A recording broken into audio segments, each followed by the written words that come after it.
असीम कृपा तुम्हारे, असीम कृपा तुम्हारे, असीम कृपा तुम्हारे भगवन, असीम कृपा तुम्हारे। अपना बना के हमको धरती पे आके सबको बड़े प्यार से सवारे। असीम कृपा तुम्हारे, असीम कृपा तुम्हारे, असीम कृपा तुम्हारे भगवन,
ओम शांति।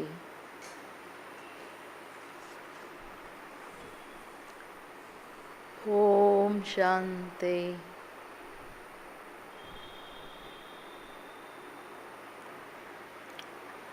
बाबा आज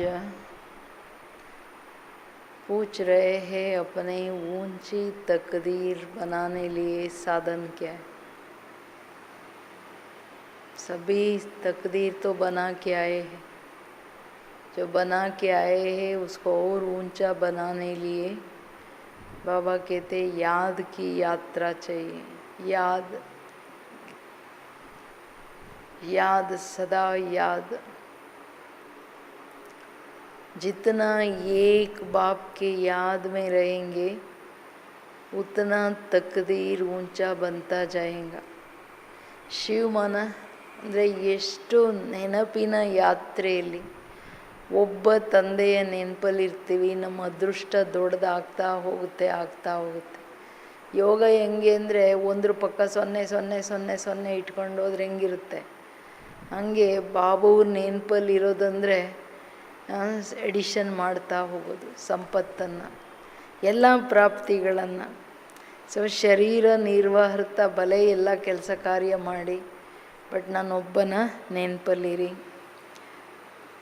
मीठे बच्चे बाप समान रहम दिल बन अनेकों को रास्ता बताओ.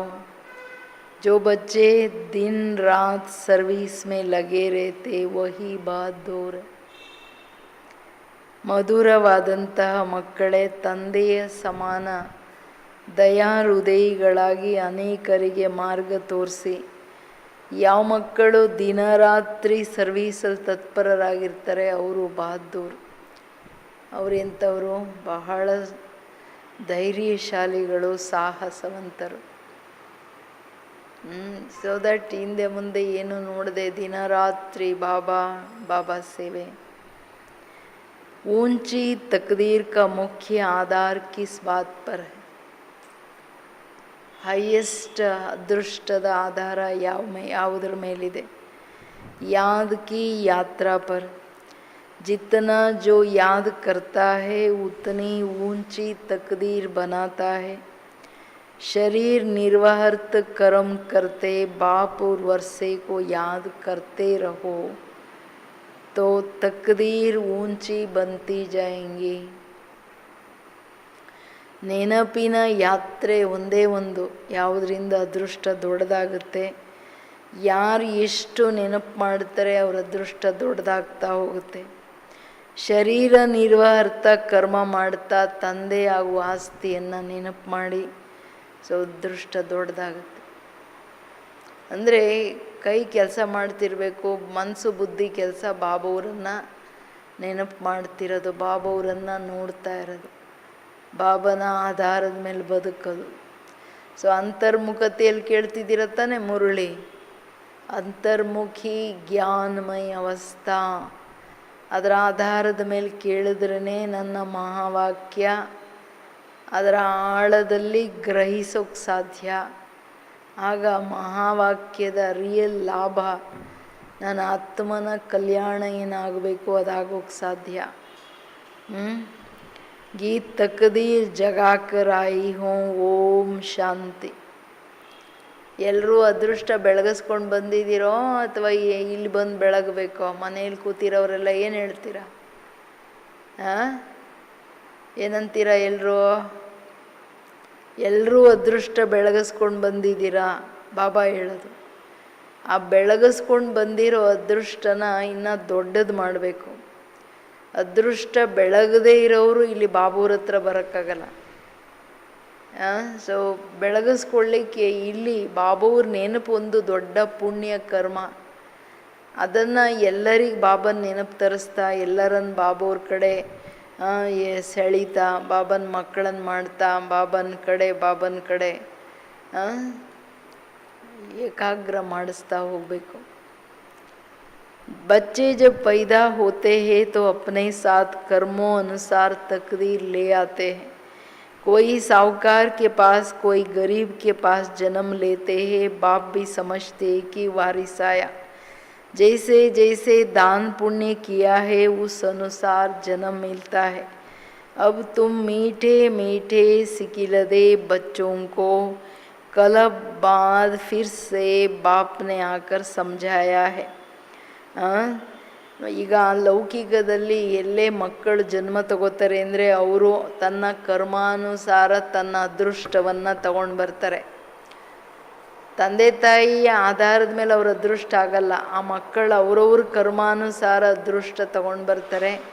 ಕೆಲವರು ಸಾಹುಕಾರರ ಮನೆ, ಕೆಲವರು ಬಡವ್ರ ಮನೆ, ಎಷ್ಟೆಷ್ಟು ದಾನ ಪುಣ್ಯಗಳನ್ನು ಮಾಡಿರ್ತಾರೆ ಅಂತಂಥ ಮನೆಯಲ್ಲಿ ಜನ್ಮ ತಗೋತಾರೆ. ಜನ್ಮ ತಗೊಂಡ ತಕ್ಷಣ ತಂದೆ ಅಂದ್ಕೋತಾರೆ ಅಧಿಕಾರಿ, ಆಸ್ತಿಗೆ ಅಧಿಕಾರಿ ಬಂದಿದ್ದಾರೆ ಅಂತ.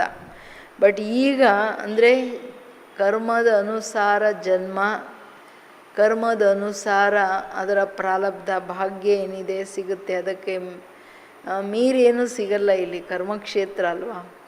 ಅದಕ್ಕೆ ಮಧುರವಾದ ಅಗಲಿ ಹೋಗಿ ಸಿಕ್ಕಿದಂತಹ ಮಕ್ಕಳಿಗೆ ಗೊತ್ತಿದೆ ಕಲ್ಪದ ನಂತರ ತಂದೆನೇ ಬಂದಿದೆಲ್ಲ ತಿಳಿಸ್ತಿದ್ದಾರೆ.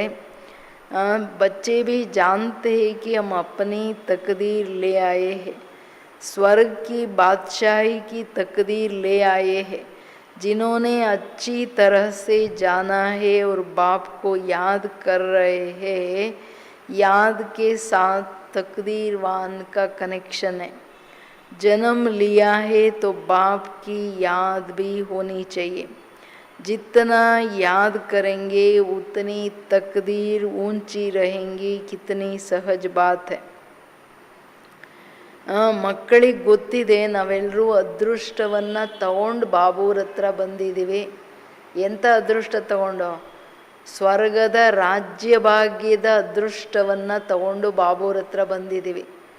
ಸೊ ಆ ರಾಜ್ಯ ಭಾಗ್ಯದ ಅದೃಷ್ಟ ಬೆಳಗಿಸ್ಕೊಳ್ಳೋದು ಅದು ನಮ್ಮ ಕೈಯಲ್ಲಿದೆ. ಈಗ ಯಾರೆಷ್ಟು ಚೆನ್ನಾಗಿ ತಂದೆಯನ್ನು ತಿಳ್ಕೊಂಡಿದ್ದಾರೋ, ಜ್ಞಾನ ಅರ್ಥ ಮಾಡ್ಕೊಂಡಿದ್ದಾರೆ, ಅವರಷ್ಟು ಚೆನ್ನಾಗಿ ಯೋಗ ಮಾಡ್ತಾರೆ, ನೆನಪು ಮಾಡ್ತಾರೆ ಬಾಬಾವರನ್ನು.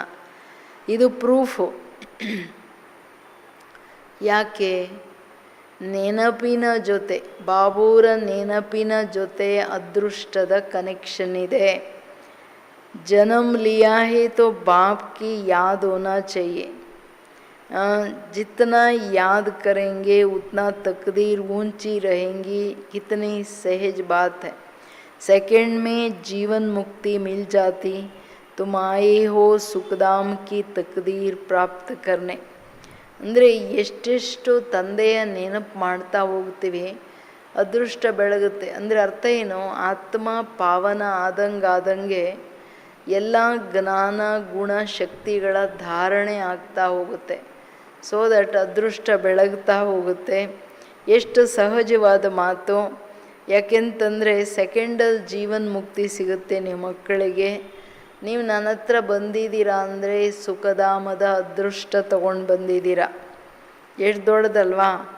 ಪ್ರಾಪ್ತಿ ಮಾಡ್ಕೊಳ್ಳೋಕ್ಕೆ ಬಂದಿದ್ದೀರಾ, ರಾಜಾಯಿ ಪ್ರಾಪ್ತಿ ಮಾಡ್ಕೊಳ್ಳೋಕ್ಕೆ. ಅಭಿ ಹರ್ ಏಕ್ ಪುರುಷಾರ್ಥ ಕರ್ ರಹೆ ಹೈ, हर एक अपने को देख रहे हैं कि हम कैसे पुरुषार्थ कर रहे हैं. जैसे मम्मा बाबा और सर्विसबल बच्चे पुरुषार्थ करते हैं उनको फॉलो करना चाहिए.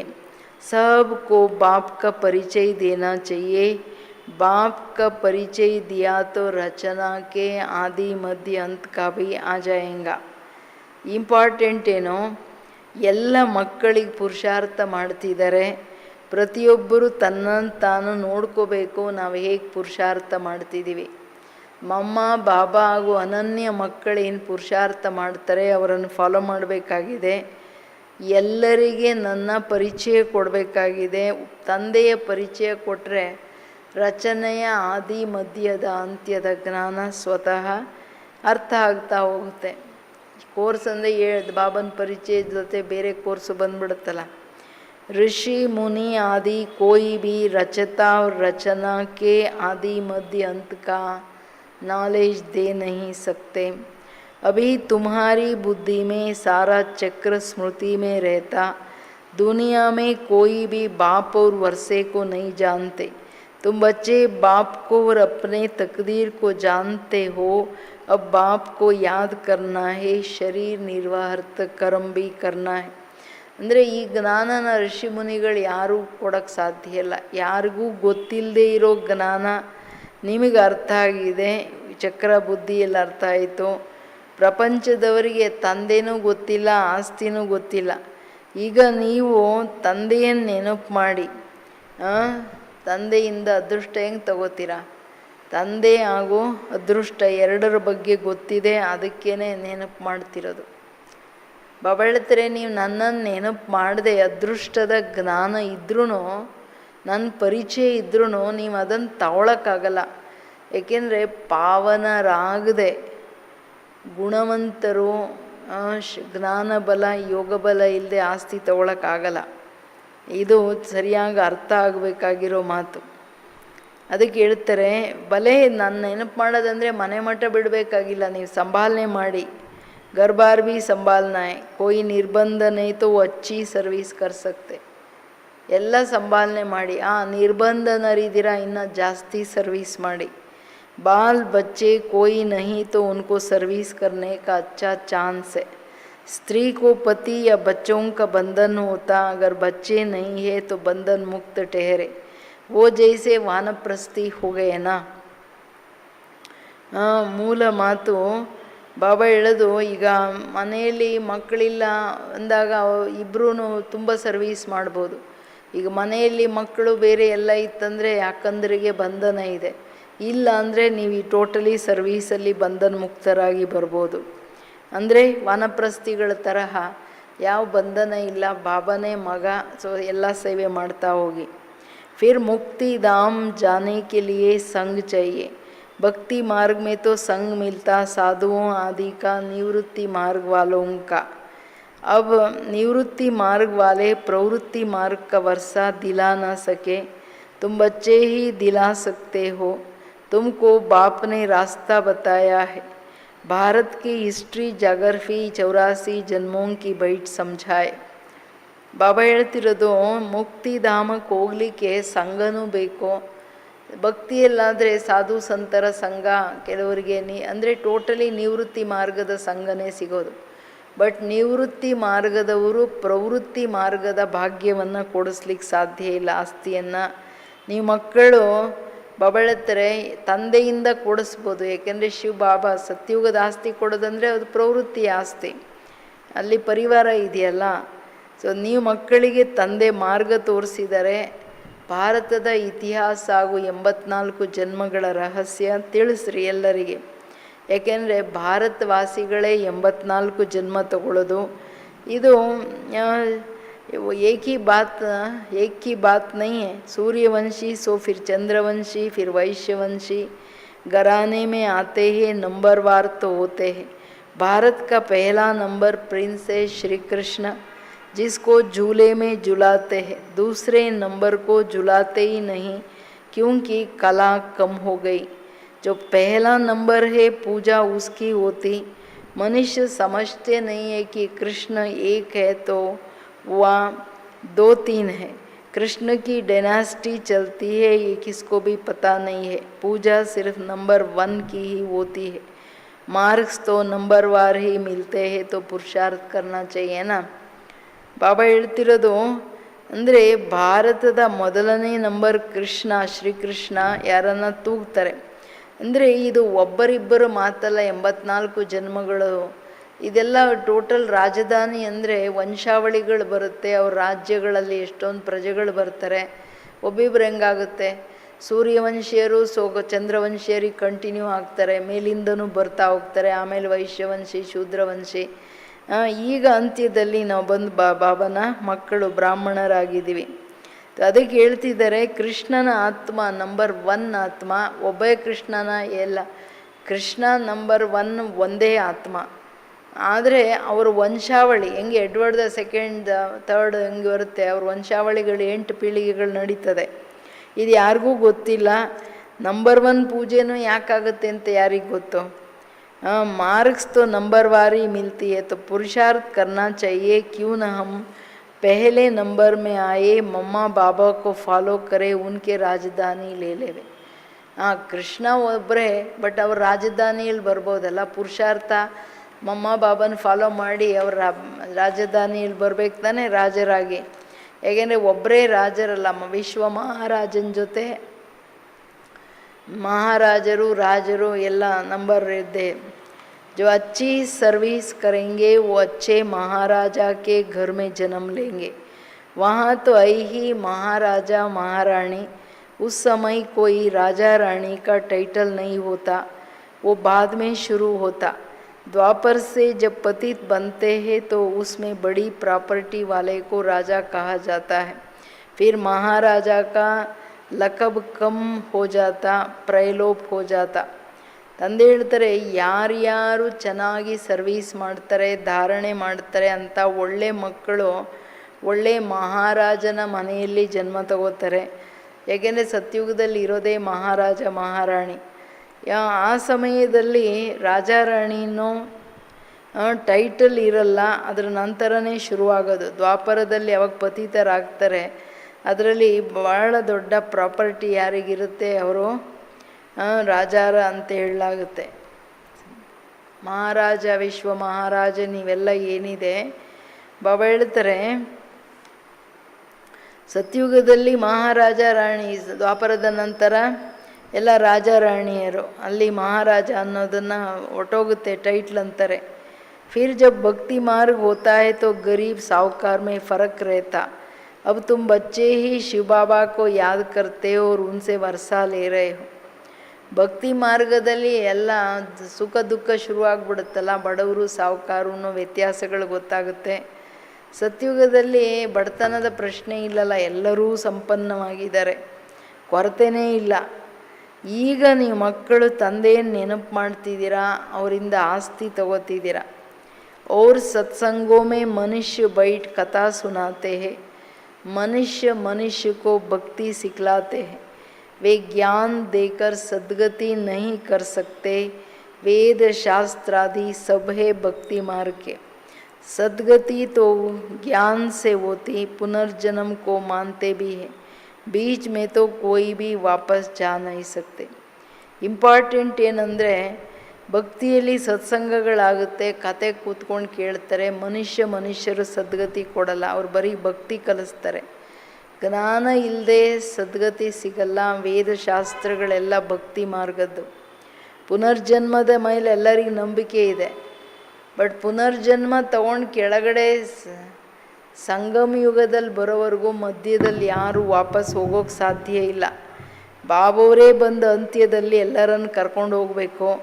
इतनी सब आत्माएं कहाँ जाकर ठहरेंगे.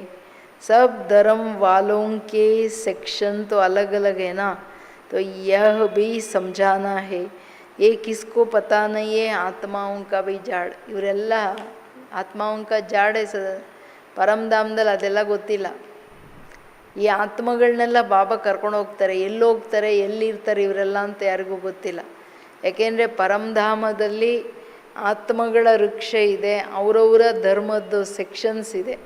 ಅಲ್ಲೆಲ್ಲಿ ಹೋಗಿ ಕ್ರೈಸ್ಟು, ಅದರಿಂದ ಕ್ರಿಶ್ಚಿಯನ್ಸು, ಬುದ್ಧ ಅವರಿಂದ ಬೌದ್ಧ ಧರ್ಮದವರು, ಇಸ್ಲಾಂ ಅವ್ರ ಧರ್ಮ, ಹಂಗೆ ಓನ್ಲಿ ಬಾಬನ ಹತ್ರ ನಾವು ದೇವತಾ ಧರ್ಮದವರು ಅಷ್ಟೇ ಸಮೀಪ ಇರೋದು. ಸ್ಪೆಷಲ್ ಬೆಳಕಿರ್ತಕ್ಕಂಥ ಮಕ್ಕಳು ನಾವು. ಅದೆಲ್ಲ ಯೋಚನೆ ಮಾಡಿನೇ ಖುಷಿ ಆಗ್ಬಿಡ್ಬೇಕಲ್ವ. बच्चे जानते हैं कि हम ये पुराना शरीर छोड़ घर जा रहे हैं. ಏನಂತೀರಾ, ಮನೆಯಲ್ಲಿ ಕೇಳ್ತಾ ಕೇಳ್ತಾ ಓದಿ ಓಡೋಗಲ್ಲ ತಾನೆ ಅಲ್ಲಿ ಇಲ್ಲಿ. ಏನು ಹೇಳ್ತಾರೆ, ನಿಮ್ಮ ಮಕ್ಕಳಿಗೆ ಗೊತ್ತು, ಈಗ ನಾವು ಹಳೆ ಶರೀರ ಬಿಟ್ಟು ಮನೆಗೆ ಹೋಗ್ತಾ ಇದ್ದೀವಿ. ಇದೆಲ್ಲ ಜ್ಞಾನ ಗೊತ್ತಾಯಿತು. ನಾನು ಆತ್ಮ ಶರೀರದಿಂದ ಭಿನ್ನ ಇದ್ದೀನಿ. ಸೊ ನಾನು ಆತ್ಮ ಸದಾ ಅಶರೀರಿ ಅಂತ ತಿಳ್ಕೊಳ್ಳೋದಂದರೆ ಈ ಜಗತ್ತಿಂದ ಮರುಜೀವ ಆಗೋದು, ಎಲ್ಲ ಬುದ್ಧಿಯಿಂದ ತೆಗೆಯೋದು. आप मुझे मर गई दुनिया, मित्र संबंधी आदि सबको छोड़ दिया. पहले पूरी शिक्षा लेकर मर्तबे के अधिकारी बन फिर जाना है. बाप को याद करना तो बहुत सहज है. बल कोई बीमार भी हो उनको भी कहते रहना चाहिए, शिव बाबा को याद करो. ತಂದೆ ಹೇಳೋದು ಅಂದರೆ, ನಾನು ಆತ್ಮ ಅಶರೀರಿ ಆದ ತಕ್ಷಣ ಪರಮಧಾಮ ಬಾಬಾ, ಇಲ್ಲಿ ಮಿತ್ರ ಸಂಬಂಧಿಗಳು ಯಾರೇನಿದ್ದಾರೆ ಬುದ್ಧಿಯಿಂದ ತೆಗಿರಿ, ತೆಗೆಯೋದಂದರೆ ನಿಮ್ಮ ಮೋಹಗಳನ್ನು ತೆಗಿರಿ. ತಂದೆ ಏನು ಶಿಕ್ಷಣ ಕೊಡ್ತಾರೆ, ಪುರುಷಾರ್ಥ ಮಾಡಿ ಮೊದಲನೇ ನಂಬರ್ ಅಧಿಕಾರಿಗಳಾಗಿ ಹೋಗ್ಬೇಕಲ್ವಾ, ಸತ್ಯುಗದಲ್ಲಿ ರಾಜರಾಗಬೇಕಲ್ವಾ. ನನ್ನ ನೆನಪು ಸಹಜ, ಕಷ್ಟ ಏನಿದೆ ನೀವು ಅಧಿಕಾರ ತಗೊಳ್ಳೋಕ್ಕೆ. ಭಲೆ ಈಗ ಶರೀರಕ್ಕೂ ಹುಷಾರಿಲ್ಲ, ಆದ್ರೂ ಅವರು ಯಾರಿಗೇ ಆಗಲಿ ಹೇಳ್ತಾ ಇರಿ, ತಂದೆ ಬಾಬನ ನೆನಪು ಮಾಡಿ ಅಂತ. ಯಾಕೆ? ವಿಕರ್ಮ ವಿನಾಶ ಆಗುತ್ತೆ. जो पक्के योगी है उनके लिए जल्दी शरीर छोड़ना भी अच्छा नहीं है, क्योंकि वो योग में रहकर रूहानी सेवा करते हैं. मर जाएंगे तो सेवा कर नहीं सकेंगे, सेवा करने से अपना ऊंच पद बनाते रहेंगे और भाई बहनों की सेवा भी होंगी, वो भी बाप से वर्षा पालेंगे. हम आपस में भाई भाई है, एक बाप के बच्चे हैं. ತಂದೆ ಹೇಳೋದು, ಪಕ್ಕಾ ಯೋಗಿಗಳು ಬೇಗ ಶರೀರ ಬಿಡೋದು ಚೆನ್ನಾಗಿಲ್ಲ. ಯಾಕೆಂದರೆ ಅವರು ಎಷ್ಟು ಶರೀರದಲ್ಲಿರ್ತಾರೆ, ಜಾಸ್ತಿ ಯೋಗ ಮಾಡಿ ಸೇವೆ ಮಾಡ್ತಿರ್ತಾರೆ. ಶರೀರ ಬಿಟ್ಟರೆ ಸೇವೆ ಮಾಡೋಕ್ಕಾಗಲ್ಲಲ್ಲ. ಸೇವೆ ಮಾಡೋದ್ರಿಂದ ತಾನು ಶ್ರೇಷ್ಠ ಪದವಿಯನ್ನು ಪಡ್ಕೊಳ್ತಾ ಹೋಗ್ತಾರೆ. ಅನ್ಯ ಆತ್ಮಗಳ ಸೇವೆನೂ ಮಾಡ್ತಾ ಅವರನ್ನು ಯೋಗ್ಯರನ್ನು ಮಾಡ್ತಾರೆ. ತಂದೆಯಿಂದ ನೀವು ಆಸ್ತಿಯನ್ನು ಪಡ್ಕೋತಿದ್ದೀರ ಅಂದರೆ ಎಷ್ಟು ನೆನಪು ಮಾಡ್ತಾ ಯೋಗಿ, ಪಕ್ಕಾ ಯೋಗಿ ಆಗ್ತಾ ಹೋಗೋದಂದರೆ ಆಯುಷ್ ಜಾಸ್ತಿ ಆಗ್ತಾ ಹೋಗೋದು. ಅವರು ಅನೇಕರಿಗೆ ಲಾಭದಾಯಿ ಆಗಿರ್ತಾರೆ. ಬಾಬಾವ್ರ ಆಸ್ತಿಯನ್ನು ಪಡ್ಕೊಳ್ಳೋ ಪಾತ್ರರನ್ನು ಮಾಡ್ತಾರೆ, ಆಸ್ತಿ ಪಡ್ಕೊಂಡು ಬಿಡ್ತಾರೆ. ನಾವು ಆತ್ಮ ಪರಸ್ಪರ ಬಾಯಿ ಒಬ್ಬ ತಂದೆಯ ಮಕ್ಕಳಾಗಿದ್ದೀವಿ. बाप कहते हैं मुझे याद करो तो विक्रम विनाश होगा. आगे भी ऐसा कहा था, किसको भी समझा सकते हो. बहन जी अथवा भाई जी, तुम्हारी आत्मा तमो प्रधान बन गई है. जो सतो प्रधान थी अब फिर तमो प्रधान से सतो प्रधान बन. सतो प्रधान दुनिया में चलना है, आत्मा को सतो प्रधान बनाना है याद की यात्रा से. याद का पूरा चार्ट रखना चाहिए, ज्ञान का चार्ट नहीं रख सकेंगे. बाप तो ज्ञान देते रहते हैं. ತಂದೆ ಹೇಳೋದು, ನೀವೆಷ್ಟು ನನ್ನನ್ನು ನೆನಪು ಮಾಡ್ತಿರೋ ವಿಕರ್ಮ ವಿನಾಶ ಆಗುತ್ತೆ. ಮೊದಲು ಹಂಗೆ ಹೇಳಿತ್ತು. ಯಾರಿಗಾದರೂ ನೀವು ತಿಳಿಸ್ಕೊಡ್ಬೋದು, ಬೆಹನ್ಜಿ ಬಾಯಿಜಿ ನಿಮ್ಮ ಆತ್ಮ ತಮೋ ಪ್ರಧಾನ ಆಗಿಬಿಟ್ಟಿದೆ, ಈಗ ಸತೋ ಪ್ರಧಾನರಾಗಲಿಕ್ಕೆ ಏನು ಮಾಡಬೇಕು? ಬಾಬನ ನೆನಪು ಮಾಡಬೇಕು. ಮೊದಲು ಸತೋ ಪ್ರಧಾನ ಇತ್ತು, ಈಗ ತಮೋಗುಣಿ ಆಗಿದೆ. ಈಗ ಯುಗ ಪರಿವರ್ತನೆ ಆಗ್ತಿದೆ. ಸತೋ ಪ್ರಧಾನ ಜಗತ್ತಿಗೆ ಆತ್ಮ ಹೋಗ್ಬೇಕಂದ್ರೆ ಸತೋ ಪ್ರಧಾನರಾಗಬೇಕು ನೆನಪಿನ ಯಾತ್ರೆಯಿಂದ. ಸೊ ನೆನಪು ಅಷ್ಟು ಈಸಿ ಇಲ್ಲ. ಅದಕ್ಕೆ ನೆನಪಿನ ಚಾರ್ಟ್ ಇಡಿ. ಎಷ್ಟು ನಾನು ಬಾಬುವರನ್ನು ನೆನಪು ಮಾಡ್ತಿದ್ದೀನಿ, ಜ್ಞಾನದ ಚಾರ್ಟ್ ಇಡೋಕ್ಕಾಗಲ್ಲ, ಬಟ್ ತಂದೆಯ ನೆನಪಿನ ಚಾರ್ಟ್ ಇಡಿ. बाप तो ज्ञान देते रहते, जांच रखनी है कि हमारे ऊपर जो विकर्मों का बोझा है वो कैसे उतरे, इसलिए याद का चार्ट रखा जाता.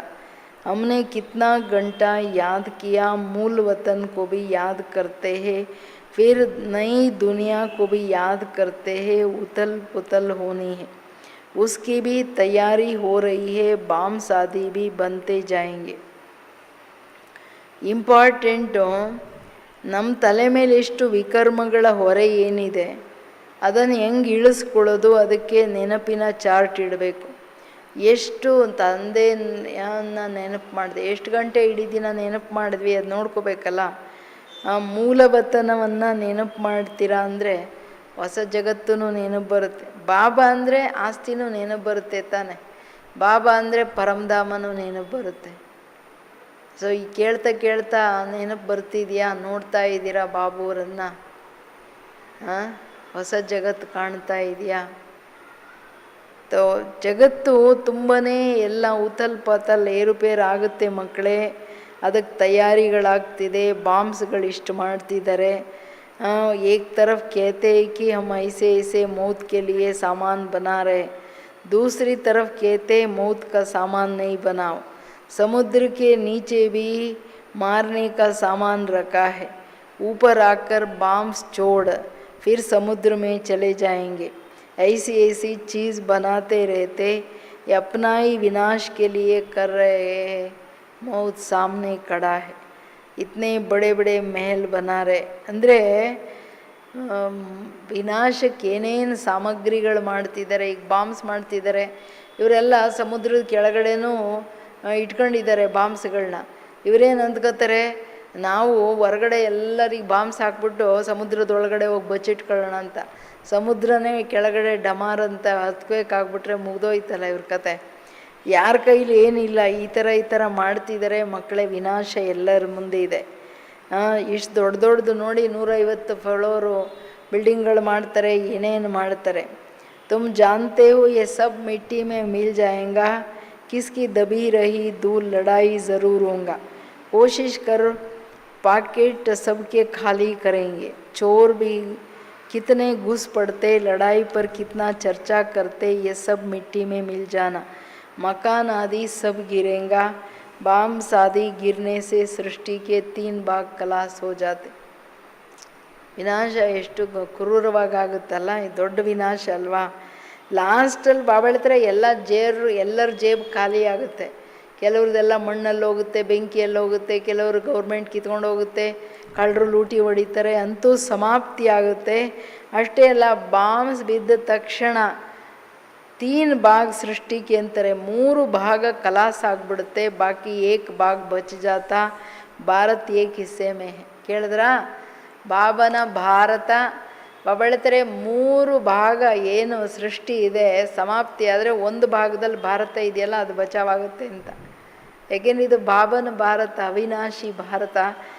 ಬಟ್ ಇಲ್ಲಿನೂ ಸಿವಿಲ್ ವಾರ್ಸು ಹಂಗೆ ಹಿಂಗೆ ಇದೆಲ್ಲ ಅರ್ಥಕ್ವೇಕ್ಸ್ ಎಲ್ಲ ಆಗುತ್ತೆ, ಸಫಾಯಿ ಆಗಬೇಕಲ್ಲ ಇದೂ. बाकी तो सब बाद में आए हैं, अभी भारत का ही भाग बचेगा, मौत तो सबको होना ही है, तो क्यों ना हम बाप से पूरा वर्षा ले लेवे. इसलिए बाप कहते हैं लौकिक संबंधियों से भी तोड़ निभाना है, बाकी बंधन नहीं है तो बाबा राय देंगे कि क्यों नहीं सर्विस पर लग जाते हैं, स्वतंत्र है ना तो बहुतों का भला कर सकते हैं. ನೋಡಿ, ಮೃತ್ಯು ಅಂತೂ ಎಲ್ಲರದು ಹಾಗೇ ಆಗುತ್ತೆ, ಭಾರತ ಒಂದೇ ಬಚಾವಾಗೋದಂತ ಹೇಳ್ತಿದ್ದಾರೆ ಬಾಬಾ. ಅಷ್ಟರೊಳಗಡೆ ನಾವು ತಂದೆಯಿಂದ ಆಸ್ತಿ ತಗೊಳ್ಬೇಕು. ಆಸ್ತಿ ತೊಗೊಳಕ್ಕೆ ಎಲ್ಲ ಬಿಡಬೇಕಾಗಿಲ್ಲ. ನಿಮ್ಮ ಲೌಕಿಕ ಸಂಬಂಧಿಗಳ ಜೊತೆ ನಿಮ್ಮದೇನಿದೆ ನಿಭಾಯಿಸಿ ಮಕ್ಕಳೇ, ಬಂಧನ ಇಲ್ಲ. ಆದರೆ ನಾನೇನು ಮತ ಕೊಡ್ತೀನಿ ಅದರ ಅನುಸಾರ ಸರ್ವೀಸಲ್ಲಿ ತತ್ಪರರಾಗಿರಿ, ಅಂದರೆ ಪುಣ್ಯ ಮಾಡ್ಕೊಳ್ಳಿ. ಸ್ವತಂತ್ರರಿದ್ದೀರಾ ಅಂದರೆ ನೀವೆಲ್ಲರ ಭಾಗ್ಯ, ಎಲ್ಲರ ಸೇವೆ ಮಾಡಿ ಅವರನ್ನು ಪುಣ್ಯಾತ್ಮರನ್ನು ಮಾಡ್ಬೋದು, ಉದ್ಧಾರ ಮಾಡಿ ಅಂತ ಹೇಳೋದು ಬಾಬವರು. अच्छा कहाँ बाहर न जाए तो अपना मित्र संबंधियों पर ही रहम करना चाहिए. आगे कहते थे ना कि बाबा रहम करो. अब तो तुमको रास्ता मिला है तो औरों पर भी रहम करना चाहिए, जैसे बाप रहम करता है. बाप कहते मुझे याद करो तो विक्रम विनाश होगा. ಇಂಪಾರ್ಟೆಂಟು ಮಕ್ಕಳೇ, ನೀವು ಹೊರ್ಗೋಗಿ ಬೇರೆ ಕಡೆ ಮಾಡೋಕ್ಕಾಗಲ್ಲ, ನಿಮ್ಮ ಮಿತ್ರ ಸಂಬಂಧಿಗಳದೇ ಸೇವೆ ಮಾಡಿಯಲ್ಲ. ಯಾಕೆಂದರೆ ಜಗತ್ತೆಲ್ಲ ಅಪ್ಪ ನೀನು ದಯೆ ತೋರಿಸು ಅಂತ ಹೇಳಿದ್ರೆ ಬಾಬಾ ಬಂದಿದ್ದಾರೆ ಮಾರ್ಗ ತೋರ್ಸೋಕ್ಕೆ. ಸೊ ನಿಮಗೆ ನಾನು ಹೇಳಿದ್ದೀನಿ ಅಂದರೆ ನೀವು ಅನ್ಯರ ಮೇಲೆ ದಯೆ ತೋರಿಸಿ, ಮಾರ್ಗ ತೋರಿಸಿ. ತಂದೆ ಹೆಂಗೆ ದಯೆ ತೋರಿಸೋದು ಹಾಗೆ ಮಾಡ್ತಾರೆ ಅಂತಾರೆ. ನೀವು ಅನ್ಯರಿಗೆ ಮಾಡಿರಿ, ಬಾಬಾ ಏನು ದಯೆ ತೋರಿಸೋದಕ್ಕೆ ಅದು ಲಿಮಿಟ್ ಇದೆಯಾ? ನಾವು ಮಕ್ಕಳು ಉದ್ಧಾರ ಮಾಡ್ತಿರೋದು. ನೀವಿಷ್ಟೇ ಹೇಳಿ, ನನ್ನ ಮಾತು ಹೇಳಿ ಅವರಿಗೆ. ಪರಮಾತ್ಮ ತಂದೆ ಹೇಳ್ತಾರೆ, ನಾನೊಬ್ಬನನ್ನು ನೆನಪು ಮಾಡಿದ್ರೆ ವಿಕರ್ಮ ವಿನಾಶ ಆಗುತ್ತೆ. सन्यासी लोग तो हठयोग आदि की कितना मेहनत करते, यहाँ तो कुछ भी नहीं है. ಸನ್ಯಾಸಿಗಳು ಎಷ್ಟು ಕಷ್ಟಪಡ್ತಾರೆ, ಇಲ್ಲಂತೂ ಅದೆಲ್ಲ ಇಲ್ವೇ ಇಲ್ಲ ಕತೆ. सिर्फ याद करो तो पाप भस्म हो जाएगा, इसमें कोई तकलीफ़ नहीं है. सिर्फ याद की यात्रा की बात है. उठो बैठो कर्मेंद्रियों से बल कर्म भी करो, सिर्फ बाप का बुद्धि का योग बाप के साथ लगाओ. सच्चा आशिक बनना है उस माशिक का. खुद कहते हैं कि हे आशिकों, हे बच्चों, भक्ति मार्ग में तो बहुत याद किया, लेकिन अब मुझ माशिक को याद करो तो तुम्हारे पाप भस्म होंगे, मैं ಗ್ಯಾರಂಟಿ करता हूँ. ಇಂಪಾರ್ಟೆಂಟ್ ಮಾತೇನೆಂದರೆ, ನೀವು ನೆನಪಿನ ಯಾತ್ರೆಯಲ್ಲಿರಿ. ಕೂತ್ಕೊಳ್ಳಿ, ನಿಂತ್ಕೊಳ್ಳಿ, ಕರ್ಮೇಂದ್ರಿಯಗಳಿಂದ ಬಲೆ ಕರ್ಮ ಮಾಡಿ, ಕೇವಲ ಬುದ್ಧಿಯೋಗ ಬಾಬೂರ್ ಜೊತೆ ಜೋಡಿಸಿ. ಸತ್ಯ ಆಶಿಕ ಅಂದರೆ ತಂದೆಯ ಪ್ರಿಯತಮೆಯರಂದರೆ ಬಾಬೂರನ್ನು ಪ್ರಿಯತಮನ ರೂಪದಲ್ಲಿ ನೆನಪು ಮಾಡಿ. ಸಾಜನ್ ಅಲ್ವಾ, ತಂದೆ ಹೇಳ್ತಾರೆ, ಹೇ ಮಕ್ಕಳೇ, ಹೇ ಆಶಿಕ್, ಭಕ್ತಿ ಮಾರ್ಗದಲ್ಲಿ ನೀವು ತುಂಬ ನನ್ನನ್ನು ನೆನಪು ಮಾಡಿದ್ರಿ. ಈಗ ನೀವು ನನ್ನನ್ನು ನೆನಪು ಮಾಡಿದಾಗ ನಿಮ್ಮ ಪಾಪಕರ್ಮಗಳು ಭಸ್ಮ ಆಗುತ್ತೆ. ಇದು ಗ್ಯಾರಂಟಿ ಕೊಡ್ತೀನಿ ನಾನು. ಕೋಯಿ ಬಾತ್ ಶಾಸ್ತ್ರೋಮೆ ಆಗಯ. ಇದು ಗೀತೆಯಲ್ಲಿ ಇದೆಯಲ್ಲ, ನಾನೊಬ್ಬನನ್ನೇ ಮಾಮೇಕಂ, ನಾನೊಬ್ಬನನ್ನು ನೆನಪು ಮಾಡಿದಾಗ ನಾನು ಪಾಪಗಳಿಂದ ಮುಕ್ತರನ್ನು ಮಾಡ್ತೀನಿ ಅಂತ. भगवान द्वारा गीता सुनने से तुम जीवन मुक्ति पाते हो. मनुष्य द्वारा गीता सुनने से जीवन बंद में आ गए हो, सीढ़ी उतरते आए हो. हर एक बात में विचार सागर मंथन करना है, अपनी बुद्धि चलानी है. ये बुद्धि की यात्रा है जिससे विक्रम विनाश होगा. ಇಲ್ಲಿ ಎರಡು ಮಾತು. ಭಗವಂತನಿಂದ ಡೈರೆಕ್ಟ್ ಗೀತೆಯನ್ನು ಕೇಳಿದಾಗ ವಿಕರ್ಮ ವಿನಾಶ ಆಗುತ್ತೆ, ಅರ್ಥಾತ್ ಆತ್ಮನಿಗೆ ಸದ್ಗತಿ ಸಿಗುತ್ತೆ. ಮನುಷ್ಯರಿಂದ ಗೀತೆಯನ್ನು ಕೇಳಿದಾಗ ಅಲ್ಲಿ ಜೀವನ ಬಂಧನದಲ್ಲಿ, ಇಲ್ಲೆಲ್ಲಿ ಜೀವನ್ ಮುಕ್ತಿ ಸಿಗೋದು, ಅಲ್ಲಿ ಜೀವನ ಬಂಧನದಲ್ಲಿ ಬರ್ತೀರ. ಯಾಕೆಂದ್ರೆ ಯಥಾರ್ಥ ಇಲ್ಲಲ್ಲ, ಏಣಿ ಇಳಿತಾನೆ ಬರ್ತಿದ್ದೀರಾ. ಪ್ರತಿಯೊಂದು ಮಾತನ್ನ ವಿಚಾರ ಸಾಗರ ಮಥನ ಮಾಡಬೇಕಾಗಿದೆ. ಮಕ್ಕಳೇ, ನಿಮ್ಮ ಬುದ್ಧಿಯಿಂದ ನಿರ್ಣಯ ಮಾಡಿ, ವಿಚಾರ ಮಾಡಿ. ಯಾಕೆಂದ್ರೆ ಇದು ಬುದ್ಧಿಯ ಯಾತ್ರೆ ಆಗಿದೆ, ಯಾವುದರಿಂದ ವಿಕರ್ಮ ವಿನಾಶ ಆಗುತ್ತೆ. ವೇದ ಶಾಸ್ತ್ರ ಜಪ್ ತಪ್ ಆದಿ करते पाप नाश नहीं होंगे, नीचे ही गिरते आए हो, अभी तुमको ऊपर जाना है. सिर्फ सीढ़ी से कोई समझ नहीं सकेंगे जब तक उस पर कोई समझाए नहीं. जैसे छोटे बच्चे को चित्र दिखाकर सिखाना पड़ता, ये हाथी है. जब हाथी देखेंगे तो चित्र याद आएगा. तुम्हारी बुद्धि में आ गया है ना, चित्र हमेशा छोटी चीज दिखाई जाती. तुम जानते ही हो चित्र चिकदो, लेकिन तुम जानते हो वैकुंठ तो बड़ा होगा ना, बड़ी राजधानी होंगी, वहाँ हीरे जवाहरातों के महल होंगे. फिर ये प्रलोप हो जाता है, सब चीजें गायब हो जाती है. ತಂದೆ ಹೇಳ್ತಿರೋದು ಅಂದರೆ, ನಾವು ಭಕ್ತಿಯಲ್ಲಿ ವೇದಶಾಸ್ತ್ರ ಜಪತಪಗಳನ್ನು ಮಾಡ್ಕೊಂಡು ಏನೇ ಮಾಡ್ಕೊಂಡು ಬಂದರೂ ಕೆಳಗಡೆ ಬೀಳ್ತಾನೆ ಬಂದ್ರಿ. ಈಗ ಮೇಲೆ ಹೋಗ್ಬೇಕಾಗಿದೆ. ಇದೆಲ್ಲ ಏಣಿ ಚಿತ್ರದಲ್ಲಿ ಕ್ಲಿಯರ್. ನಾವು ಹೆಂಗೆ ಕೆಳಗೆ ಬಂದ್ವಿ, ತಿರ್ಗಾ ಹೆಂಗೆ ಈಗ ಹೈಜಂಪ್ ಮಾಡ್ಕೊಂಡು ಹೋಗ್ತೀವಿ. ತಂದೆಯ ನೆನಪಿನೇ ಎಲ್ಲ ಮುಖ್ಯವಾದ ಮಾತು. ಬುದ್ಧಿಯಲ್ಲಿ ಬಂದಿದೆ. ಚಿತ್ರಗಳನ್ನು ತೋರಿಸಿ ಅನ್ಯರಿಗೆ ಹೇಳಿ. ಮಕ್ಕಳಿಗೆ ಹೆಂಗೆ ಚಿತ್ರ ತೋರಿಸಿ, ಇದು ಆನೆ ಅಂದ ತಕ್ಷಣ ಮಕ್ಕಳಿಗೆ ಚಿತ್ರ ಬರುತ್ತೆ. ಹಂಗೆ ಎಲ್ಲರಿಗೆ ಬುದ್ಧಿಗಳಲ್ಲಿ ಚಿತ್ರಗಳು ಹಾಕಬೇಕು. ಯಾವಾಗ ಸತ್ಯುಗ ಶುರುವಾಗ್ಬಿಡುತ್ತೆ, ಇದೆಲ್ಲ ಜ್ಞಾನ ಪ್ರೈಲೋಪ ಆಗ್ಬಿಡುತ್ತೆ. ಚಿತ್ರಗಳು ಈಗ ನೋಡಿ, ವೈಕುಂಠ ಇಷ್ಟಾಗಲದಲ್ಲಿ ಎಲ್ಲ ತೋರಿಸ್ತೀವಿ, ಅಷ್ಟೇ ಇರುತ್ತೆ. ಆ ಸತ್ಯುಗದಲ್ಲಿ ಎಷ್ಟು ದೊಡ್ಡ ವೈಕುಂಠ, ಚಿತ್ರ ಚಿಕ್ಕದಾಗಿರುತ್ತೆ ಅಂತ ಹೇಳೋದು ಬಾಬಾ. ಈಗ ये सब चीजें गायब हो जाती, नहीं तो ये भारत गरीब कैसे बना. साहूकार से गरीब, गरीब से साहूकार बनना है. ये ड्रामा बनाया है, इसलिए सीढ़ी पर समझाया है. नए नए आते हैं तो उनको समझाने से प्रैक्टिस होंगी, मुख खुल जाएगा. सर्विस लायक बच्चों को बनाया जाता है. ಅಂದರೆ ಬಾಬಾ ಸಿಡಿ ಚಿತ್ರದಲ್ಲಿ ಭಾರತ ಸಾಹುಕಾರ ಇದ್ದಿದ್ದು, ಬಡವ ಹೆಂಗಾಯ್ತು, ಬಡವ ಇದ್ದಿದ್ದು ಸಾಹುಕಾರ ಹೆಂಗಾಯ್ತು ಎಲ್ಲ ಹೇಳ್ತಿದ್ದಾರೆ. ನೀವು ಯಾರೇ ಬಂದಾಗ ಚಿತ್ರ ಇಟ್ಕೊಂಡು ಹೇಳಿ ನೀವು ಹೇಳೋದು ಪ್ರಾಕ್ಟೀಸ್ ಮಾಡಿಬಿಟ್ರೆ ನಿಮ್ಮ ಮುಖದಲ್ಲಿ ತುಂಬ ಚೆನ್ನಾಗಿ ಜ್ಞಾನ ಹೇಳ್ಬೋದು. ಇದೆಲ್ಲ ಪ್ರಾಕ್ಟೀಸ್ ಮಾಡಿಸಲಾಗುತ್ತೆ. ಸರ್ವೀಸ್ ಲಾಯಕ್ ದಾದಿಗಳನ್ನು ನೋಡಿ, ಏನೂ ಓದದೇ ಇರೋರನ್ನು ಬಾಬವ್ರು ಹೆಂಗಿದ್ದವ್ರನ್ನ ಎಲ್ಲಿಗೆ ತಂದುಬಿಟ್ರಲ್ವಾ. ಮಕ್ಕಳ ಮೇಲೆ ಬಾಬಾ ಎಷ್ಟು ವಿಶ್ವಾಸ ಇಟ್ಟೆಲ್ಲ ಕಲಿಸ್ತಾ ಹೋದ್ರು. कई सेंटर पर तो बहुत बच्चे अशांति फैलाते रहते, बुद्धि योग बाहर भटकता रहता तो नुकसान कर देते, वायुमंडल खराब कर देते हैं, नंबर वार तो है. फिर बाप कहेगा तुमने पढ़ाई नहीं तो ये हाल अपना देखो। दिन प्रतिदिन जास्ती साक्षात्कार होते रहेंगे, पाप करने वालों को सजाएं भी मिलती रहेंगी। फिर कहेंगे नाहेक हमने ಪಾಪ್ किया। ತಂದೆ ಹೇಳೋದು, ಅನೇಕ ಸೆಂಟ್ರಲ್ಲಿ ಮಕ್ಕಳು ಏನು ಅಶಾಂತಿ ಹರಡೋದಂದ್ರೆ ಬಾಬಾ ಹೇಳೋದು ಬುದ್ಧಿ ಯೋಗ ಹೊರಗಡೆ ಅಲಿಯೋದೇನೆ, ಹೊರಗಿನ ಆಕರ್ಷಣೆಗಳು, ಒಳಗಿನ ವಿಚಾರ, ಬರೀ ಬಾಹರ್ಮುಖತೆಯಲ್ಲಿರೋದಂದ್ರೆ ಅಶಾಂತಿ ಹರಡೋದು, ಅದು ಸೇವೆ ಅಲ್ಲ. ಅಂದಾಗ ನುಕ್ಸಾನ್ ಮಾಡಿಬಿಡ್ತಾರೆ, ವಾಯುಮಂಡಲ ಕೆಡಿಸ್ತಾರೆ. ಇಡೀ ದಿನ ಏನು ಹೇಳ್ತಾರೆ, ನೀವು ನನ್ನ ನೆನಪಲ್ಲಿದ್ದು ಆತ್ಮಿಕ ಸ್ಥಿತಿಯಲ್ಲಿದ್ದು ಜ್ಞಾನದ ಚಿಂತನೆ ಮಾಡ್ತಾ ನೀವು ವಾಯುಮಂಡಲದಲ್ಲಿ ಶಾಂತಿ ಹಾಗೂ ಪವಿತ್ರತೆಯ ವೈಬ್ರೇಷನ್ಸ್ ಹರಡಿ ಅಂದರೆ, ನಮ್ಮ ಬುದ್ಧಿ ಅಲ್ಲಿ ಇಲ್ಲಿ ಅದು ಇದು ವ್ಯರ್ಥದಲ್ಲಿದ್ದರೆ ವಾಯುಮಂಡಲ ಕೆಡಿಸ್ತೀವಿ, ಎಲ್ಲ ಡಿಸರ್ವಿಸ್ ಮಾಡ್ತೀವಿ. ನೋಡಿ ಸೇವೆಯ ಎಷ್ಟು ಆಳ ಅರ್ಥ ಹೇಳ್ತಿದ್ದಾರೆ ಬಾಬಾ. ಏನಂತೀರ? ಈಗ ಮನೆಯಲ್ಲಿ ಕೂತ್ಕೊಂಡೇನೆ ಮನ್ಸಾ ಸೇವೆ, ವಿಶ್ವ ಸೇವೆ ಏನಿದೆ, ನಿರಂತರ ಶುಭ ಸಂಕಲ್ಪ, ಶ್ರೇಷ್ಠ ಸಂಕಲ್ಪಗಳನ್ನು ಮಾಡ್ತಾ ಸೇವೆ ಮಾಡ್ತಿದ್ದೀರೋ ಅಥವಾ ಬರೀ ಅದು ಇದು ಇದೆಯೋ? ಬಾಬಾ ಹೇಳ್ತಾರೆ, ನೀವು ಸರಿಯಾಗಿ ಓದಲಿಲ್ಲ ಅಂದಾಗ ಲಾಸ್ಟಲ್ಲಿ ಸಾಕ್ಷಾತ್ಕಾರ ಆಗುತ್ತೆ. ಆಗ ಬಾಬಾ ಹೇಳ್ತಾರೆ, ನೋಡಪ್ಪ ನಿನ್ನ ಗತಿ ಏನಾಯ್ತು, ನಾನು ಇಷ್ಟು ಓದು ಅಂದರೆ ಓದಲಿಲ್ಲ, ಪಾಪ ಮಾಡಿದವರಿಗೆ ಶಿಕ್ಷೆ ಅಂತೂ ಸಿಗ್ತಾ ಹೋಗುತ್ತೆ ಮಕ್ಕಳೇ. ಆಗ ಆತ್ಮಕ್ಕೆ ರಿಯಲೈಸ್ ಆಗುತ್ತೆ, ನಾನು ಯಾಕಾದರೂ ಇಂಥ ಪಾಪ ಮಾಡಿದೆ ಅಂತ.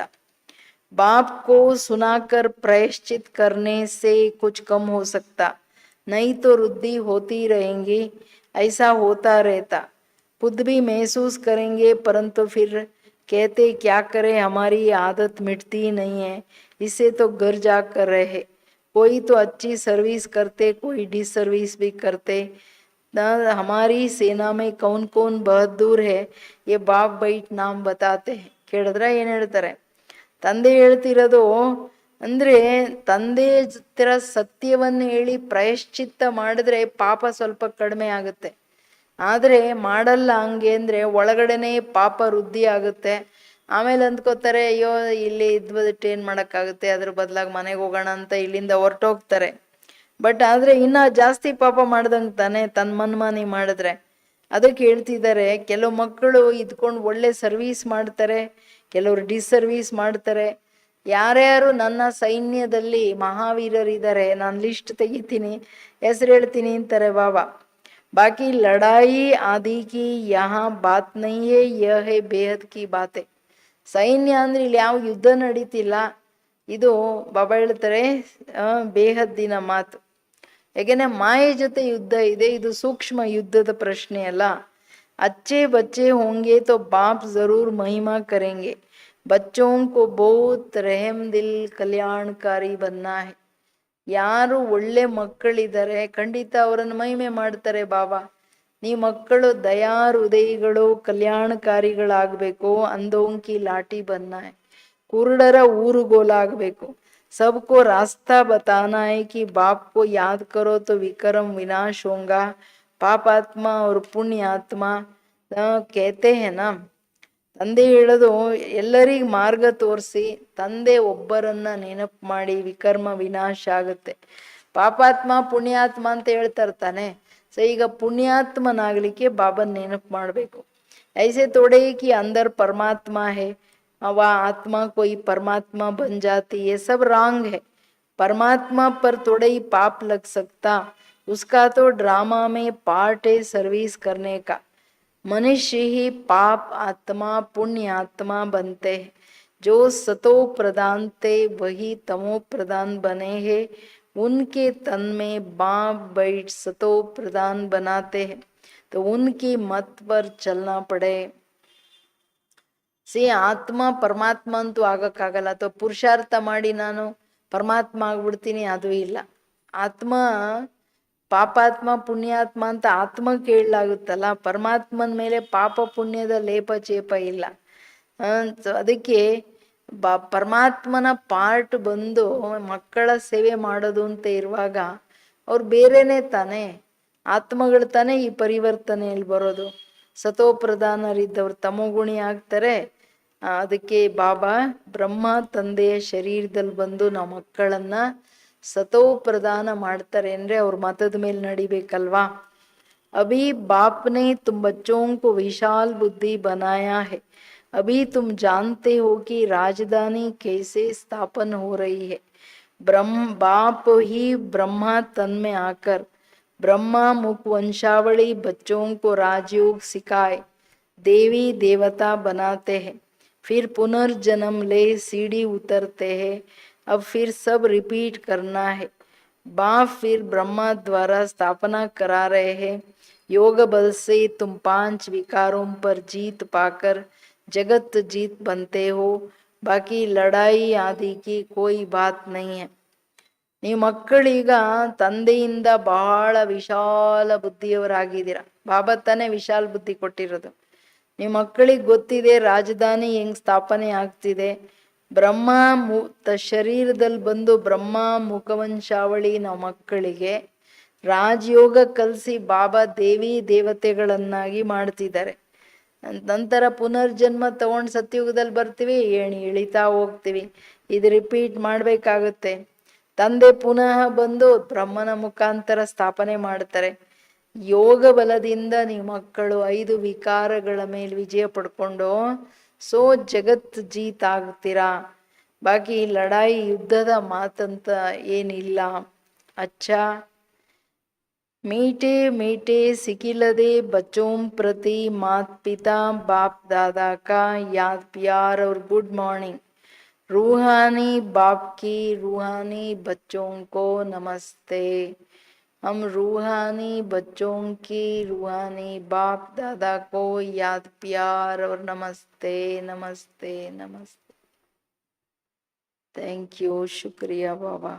धारणेगे बंधन मुक्त बाप की सर्विस में लग जाना है, तब ही ऊंची तकदीर बनेगी. रहम दिल बन अनेकों को रास्ता बताना है, अंधों की लाठी बनना है. ಬಂಧನ್ ಮುಕ್ತರಾಗಿ ತಂದೆಯ ಸರ್ವೀಸ್ ತತ್ಪರರಾಗಬೇಕು. ಅವಾಗಲೇ ಹೈಯೆಸ್ಟ್ ಅದೃಷ್ಟ ಪಡ್ಕೊಳಕ್ಕಾಗತ್ತೆ.